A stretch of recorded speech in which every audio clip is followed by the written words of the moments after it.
Hello students, हमने last time पे endoplasmic reticulum देखा था। उसके कुछ एलिमेंट्स देखे थे हमने, जिसमें 3 एलिमेंट्स थे, सिस्टर्नी, वेसिकल्स और टिब्यूल्स। इस वीडियो में हम लोग देखेंगे types of ER and their functions. तो 2 तरह के एंडोप्लाज्मिक रेटिकुलम होते हैं, एक तो rough endoplasmic reticulum and second one is smooth endoplasmic reticulum.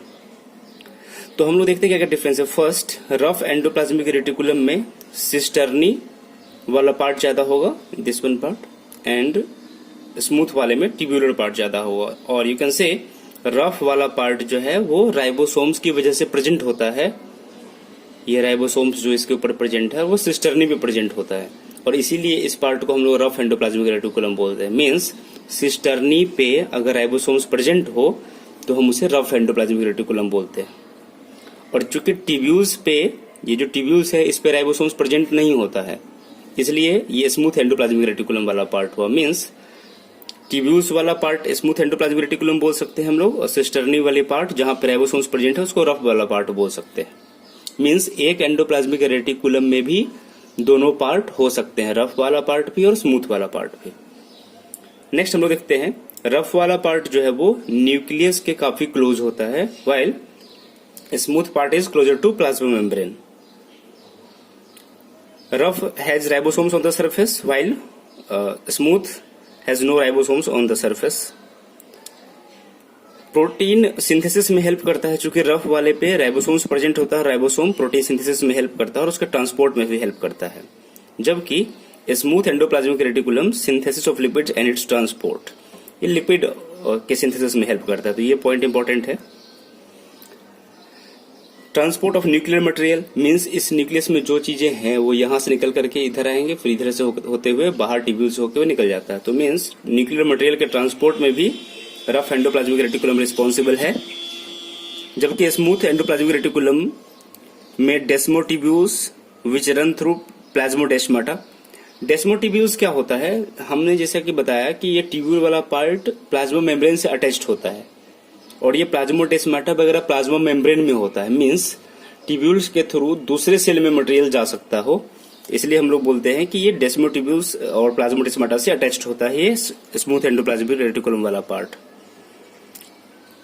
Nuclear material में जैसे एग्जांपल है fibroblast, beta cells of islet of Langerhans.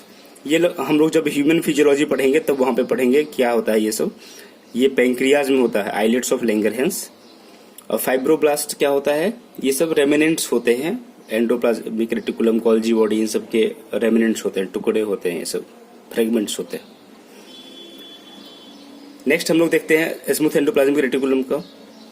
जैसा कि हमने बताया था कि अगर मसल सेल्स में अगर ये प्रेजेंट है तो उसे हम लोग बोलते हैं सार्कोप्लाज्मिक रेटिकुलम, और वहां पे स्मूथ वाला पार्ट ही प्रेजेंट होता है एंडोप्लाज्मिक रेटिकुलम का, जो कि मोटर इंपल्स के कंडक्शन में हेल्प करता है, सो दैट हम लोग मसल्स का मूवमेंट कर सके।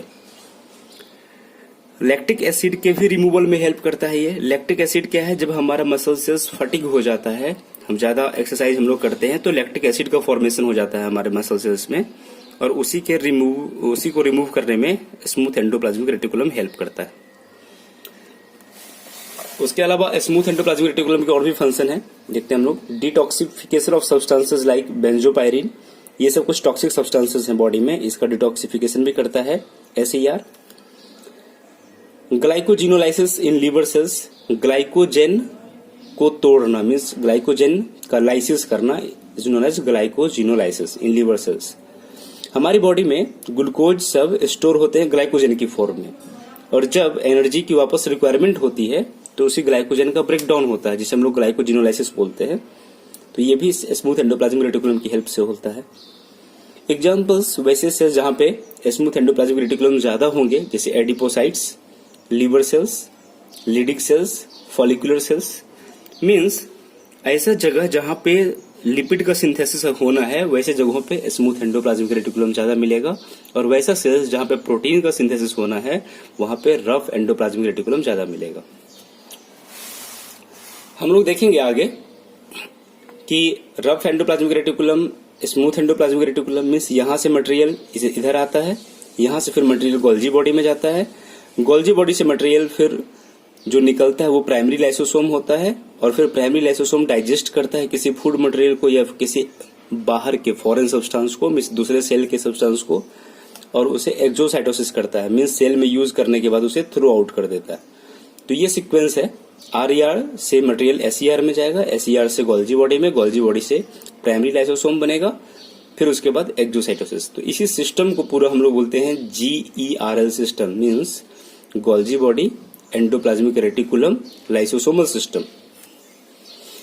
ये तो अब हम देखते हैं फंक्शंस एंडोप्लाज्मिक रेटिकुलम के, और हम लोग इसके कंबाइंड स्ट्रक्चर पूरे सेल में देखते हैं। अभी तक हमने तीनों स्ट्रक्चर देखा था अलग अलग, सिस्टर्नी, वेसिकल और ट्यूब्यूल। अब हम तीनों स्ट्रक्चर देखते हैं एक साथ सेल में कैसे प्रेजेंट होता है।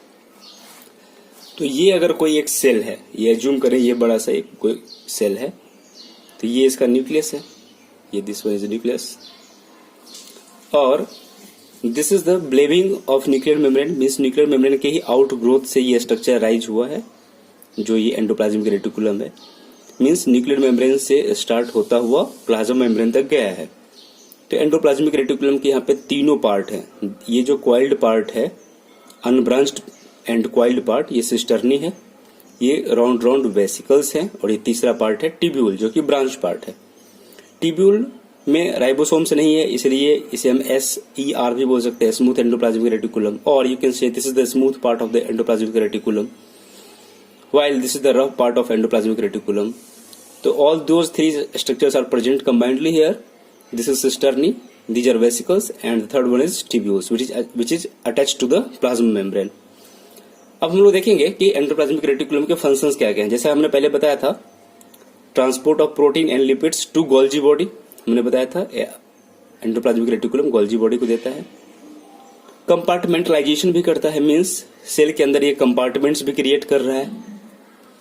एंडोप्लाज्मिक रेटिकुलम में 30 से ज्यादा एंजाइम्स होते हैं, जो एंजाइम अलग अलग सब्सटेंस के सिंथेसिस में हेल्प करता है, जिसे हम लोग बायोसिंथेसिस बोलते हैं। एग्जाम्पल देखते हैं हम लोग एंजाइम्स के। एटीपेज मींस एटीपी सिंथेटेज, जिससे एटीपी का फॉर्मेशन होगा। डिहाइड्रोजिनेज, ये सब एंजाइम्स मिलेंगे। ऐसे 30 एंजाइम्स लोगों मिलते हैं, जिससे अलग अलग सब्सटेंस का सिंथेसिस होता है। Cell plate formation during cell division, जब प्लांट सेल डिवाइड करता है तो बीच में एक सेल प्लेट बनता है, जिसकी हेल्प से वो डिवाइड करता है, और वो सेल प्लेट जो बनता है वो फ्रेगमोप्लास्ट की हेल्प से बनता है, जो एंडोप्लाज्मिक रेटिकुलम और गोल्जी बॉडी का ही टुकड़ा होता है, फ्रेगमोप्लास्ट। उसी से ये बनता है सेल प्लेट, फ्रेगमोप्लास्ट। और हाँ, 1 सेकेंड, हमने इधर जो फाइब्रोब्लास्ट बताया था, दिस वन फाइब्रोब्लास्ट, ये जो न्यूक्लियर मटेरियल के transport, fibroblast, these are the things present in the nucleus. ये प्रेजेंट फाइब्रोब्लास्ट जो है, ये सब आगे हम लोग देखेंगे जब एनिमल फिजियोलॉजी हम लोग पढ़ेंगे, जब हम लोग सर्कुलेटरी सिस्टम देखेंगे तो वहां पे पढ़ेंगे कि ये सब क्या होता है। यहाँ पे जो ये जो हम लोग देख रहे हैं फ्रेगमोप्लास्ट, ये प्लांट सेल जब एक सेल से 2 सेल डिवाइड होता है तो बीच में एक सेल प्लेट बनता है। सेल प्लेट एंडोप्लाज्मिक रेटिकुलम और गोल्जी बॉडी का ही टुकड़ा होता है, जिसे हम लोग फ्रेगमोप्लास्ट बोलते हैं। उसके अलावा साइटोप्लाज्मिक वैक्यूलर सिस्टम भी बनाता है। ये साइटोप्लाज्म और वैक्यूल के बीच में भी ये कोऑर्डिनेट करता है एंडोप्लाज्मिक रेटिकुलम। GERL सिस्टम भी हमने बताया कैसे काम करता है उसमें, और एक फ्रेमवर्क भी प्रोवाइड करता है, मींस एक साइटोस्केलेटल स्ट्रक्चर भी प्रोवाइड करता है, क्योंकि यहां से लेकर के यहां तक ये पूरा फैला हुआ है, इसलिए हम बोलते हैं फ्रेमवर्क भी प्रोवाइड कर रहा है ये। इसके अलावा हम लोग देखेंगे न्यूरॉन्स, आगे जब पढ़ेंगे न्यूरॉन्स, तो न्यूरॉन्स में शुरू का पार्ट साइटोन होता है, जहां पे निसल्स ग्रेन्यूल प्रेजेंट होते हैं। वो निसल्स ग्रेन्यूल भी एक्चुअली रफ एंडोप्लाज्मिक रेटिकुलम का ही मास होता है। फिर हम लोग माइलॉइड बॉडीज भी देखते हैं न्यूरॉन्स। ये माइलॉइड बॉडीज कहाँ पे मिलता है? रेटिनल सेल्स में, जो हमारे आईज में होता है। वो भी एक्चुअली में स्मूथ एंडोप्लाज्मिक रेटिकुलम का ही मास होता है। And endoplasmic reticulum helps in transfer of information from nucleus to organelle और अदर सेल्स, मींस न्यूक्लियस से कोई भी चीजों को लेकर के अदर ऑर्गेनेल्स को भी दे सकता है ये, और या फिर दूसरे सेल में भी ट्रांसफर कर सकता है। तो these are all about endoplasmic reticulum. हमें थोड़ा ब्रीफ में ही मेन पॉइंट्स पढ़ने हैं, बहुत ज्यादा डिटेल में देखने की जरूरत नहीं है। नेक्स्ट क्लास में हम लोग देखेंगे गोल्जी बॉडी।